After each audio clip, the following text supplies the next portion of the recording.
adalah tentang struktur dan fungsi tumbuhan. Nah, anak-anak semuanya, kita di bumi ini tidak akan bisa hidup, tidak akan bisa berlangsung kehidupan di bumi tanpa adanya tumbuhan dan pohon. Kenapa? Karena tumbuhan dan pohon itu menyumbang oksigen di dalam kehidupan sehari-hari. Jadi kalau tumbuhan sedikit, sedikit juga kadar oksigennya untuk kita. Nah, karena kita populasinya banyak, kita jumlah penduduknya banyak, maka tumbuhan sangat berperan penting di dalam kehidupan sehari-hari. Nah, selain itu, tumbuhan itu juga tidak hanya berperan dalam oksigen saja, tumbuhan juga bisa menghasilkan nanti buah. Nah, dan buah ini bisa dimanfaatkan buat anda semuanya. Oke, kita belajar tentang struktur dan fungsi tumbuhan. Ada yang tahu struktur dan fungsi tumbuhan? Angkat tangannya yang tahu struktur dan fungsi tumbuhan. Apa aja strukturnya? Ada apa aja di tumbuhan? Akar, kemudian daun, terus batang, buah, ya, biasanya ya. Nah, ya nanti ada putiknya. Sebelum jadi buah, dia ada putik dulu. Ada buah, kemudian jadi putik.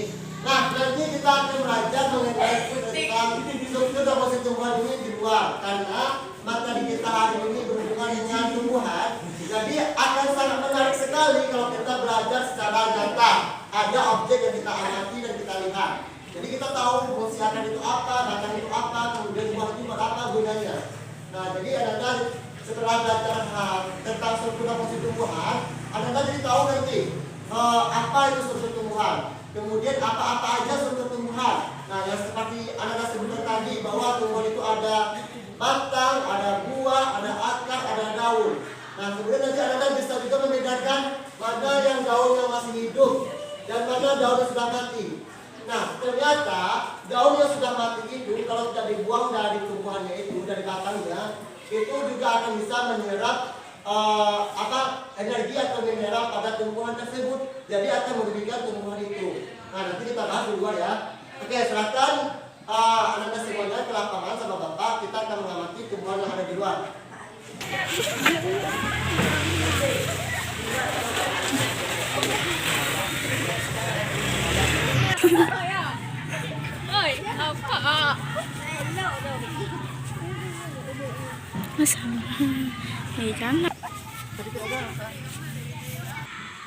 Oke, sekarang kita lagi berada di luar lapangan. Nah, di luar kelas ini kan. Coba anda perhatikan di lingkungannya, di sekitar. Coba perhatikan lingkungan sekitar. Banyak pohon kan? Nah, jadi materi kita hari ini itu masih berhubungan dengan pohon-pohon, tumbuh-tumbuhan semuanya. Nah, di sini, coba yang cocok, yang cocok di sini. Coba amati. Sini, semuanya di sini. Nah, di sini ke semuanya. Nah, tadi kan Bapak jelaskan bahwa tumbuhan itu ada yang memiliki akar tunggang, kemudian ada akar serabut. Coba anda lihat di sekelilingnya, mana yang termasuk akar tunggang? Ada yang tahu mana yang akar tunggang? Batang serabut, Yang mana akar tunggang? Nah, yang mana akar tunggang? Ini termasuk apa? Akar tunggang apa akar serabut? tunggang. Nah, akar tunggang itu memiliki struktur yang akarnya primer atau akar utama. Kemudian akar serabut apa contohnya? Bawang. Nah, ini termasuk akar serabut apa enggak? Yang kita ingat ini? Nah, termasuk akar serabut. Nah, akar serabut ini berbeda dengan akar tunggang. Kalau akar tunggang dia memiliki akar primer atau akar utama. Sedangkan kalau akar serabut dia tidak memiliki akar utama, tidak memiliki akar primernya. Nah, kemudian apa aja yang ada di tumbuhan ini, di pohon ini? Nah, apa lagi? Ini apa namanya? Nah, ini nah, ada rantingnya kan, ada cabangnya. Coba perhatikan yang lain. Kalau rumput ini ada cabang enggak? Ada batangnya jelas? Ada dong. Cabang lain. Nah, tidak ada. Kalau untuk akar serabut dia cabangnya tidak jelas, tidak ada batang yang kuat. Nah, jadi anda paham? Paham enggak? Nah, kalau kita kali lebih dalam lagi, tumbuhan itu nanti kalau diamati dengan mikroskop itu ada yang namanya epidermis, cortex, endodermis. Nah, itu ada. Nah, nanti kita bahas lebih dalam lagi. Nah, untuk hari ini kita cuma cukup mengamati lingkungan sekitar. Oh ya, Ananda, ada yang tahu apa fungsi akar? Apa? Nah, ya. akar itu fungsinya salah satunya adalah untuk menyerap air dan garam, menyerap air dan garam, air mineral dan garam. Nah, kalau misalkan tidak ada pohon, kalau tidak ada pohon apa yang akan terjadi? Hari hujan, kemudian tidak ada pohon satupun yang menyerap air. Apa yang terjadi? Ya, benar sekali akan terjadi longsor, erosi, banyak yang terjadi. Nah, kemudian apa lagi? Karena berhubungan dengan longsor, kalau misalkan tidak ada akar pohon nih, nanti pohon itu akan tidak stabil kekompakan tanahnya. Karena akar pohon itu salah satunya bisa menjaga kekompakan tanah. Kalau tidak ada akar yang menahannya, maka nanti akan mudah untuk longsor. Nah, apalagi? Apalagi yang ada di batang ini? Ada daun. Daun fungsinya buat apa? Buat apa? Nah, daun ini juga berfungsi untuk proses fotosintesis. Nah, jadi Ananda pastikan di lapangan panas-panas, kemudian ada cahaya matahari. Nanti cahaya matahari ini membantu proses fotosintesis pada tumbuhan. Nah, untuk proses fotosintesis itu nanti akan menghasilkan reaksi CO2 ditambah H2O menghasilkan C6H12 ditambah O2. Nah, itulah hasilnya nanti. Nah, nanti untuk materi untuk lanjutannya untuk hasil siklus-siklusnya itu nanti kita bahas. Nah, yang penting Anda paham dulu fungsi akar itu buat apa. Kemudian batang itu apa gunanya, pohon itu apa-apa aja komponen dan strukturnya. Oh ya, satu lagi Bapak mau tanya. Kalau misalkan tumbuhan kita ditebang, apa yang terjadi? Ya, kegundulan hutan. Kemudian apa lagi? Longsor juga. Terus apa lagi? Yang udah Bapak jelaskan tadi, banjir. Yang di awal tadi, pohon itu dia penyumbang kadar oksigen yang banyak.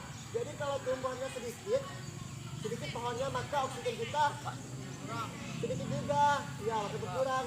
Nah, jadi Ananda harapannya setelah belajar hari ini, Ananda bisa paham bahwa tumbuhan itu sangat penting dalam kehidupan sehari-hari. Jadi jangan ada yang ditebang, tolong dijaga tumbuh-tumbuhannya. Nampak otopak tadi. Nampak otopak tadi.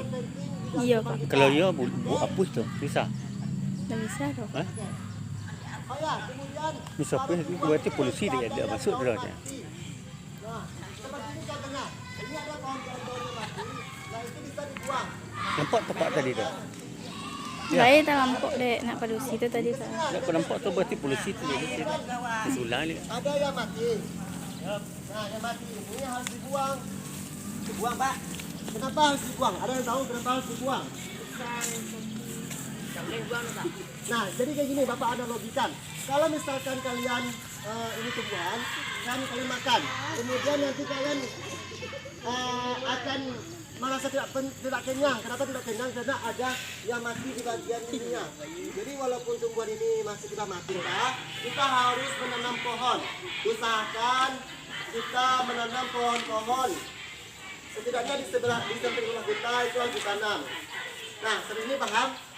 Oke, silakan berkumpul lagi semuanya. Berkumpul. Makan kini kan. Kenapa waktu tidak? Jangan.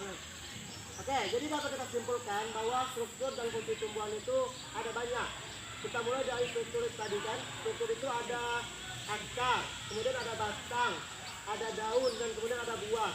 Nah, semuanya struktur yang ada pada tumbuhan itu memiliki fungsi yang berbeda, memiliki fungsi masing-masing. Nggak ada yang bicara. Jadi kalian semuanya harus menjaga alam kita, termasuk pohon-pohon kita, tumbuh-tumbuhan kita. Karena kalau tidak ada tumbuhan dan pohon, maka tidak akan bisa berlangsung kehidupan di muka bumi ini. Paham? Nah, jadi harapannya setelah belajar materi hari ini, Ananda bisa lebih menyayangi dan menjaga lingkungan sekitar. Karena kalau lingkungan bersih, maka kita akan hidupnya lebih sehat lagi. Kalau ini paham? Oke, materi kita hari ini cukup sampai situ. Kita tutupkan dengan Assalamualaikum warahmatullahi wabarakatuh.